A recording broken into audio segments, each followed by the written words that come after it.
রোজা সবাই থাকতে পারে, সিয়াম সবাই থাকতে পারে না।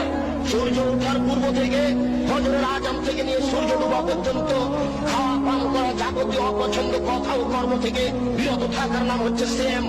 মাথায় কাপড় না দিয়ে একটা মহিলা রোজা থাকতে পারে, সিয়াম থাকতে পারে না। যাবতীয় অপছন্দ কথা ও কর্ম থেকে বিরত থাকার নাম হচ্ছে সিয়াম। একজন মহিলা ছোট ব্লাউজ করে রোজা থাকতে পারে, সিয়াম থাকতে পারে না। একজন ব্যবসায়ী মিথ্যা কথা বলে ব্যবসা করে রোজা থাকতে পারে, সিয়াম থাকতে পারে না। সিয়াম মানে হচ্ছে বিরত থাকা, আর রোজা মানে হচ্ছে উপবাস থাকা। ঘুম থেকে উঠলে সকালে দাড়ি চাচা করে বাজারে যাবে, এই ছেলে রোজা থাকতে পারে, সিয়াম থাকতে পারে না। সম্ভব হতে পারে না। শরীয়তের কোন নয়, শরীয়ত তোর ব্যক্তিগত ইচ্ছে চলে না, সে তার নিজের গতিতে চলে। রোজা থাকা সহজ হতে পারে, সিয়াম থাকা সহজ নয়। কে আর নাম দিলে ঈদ মোবারক,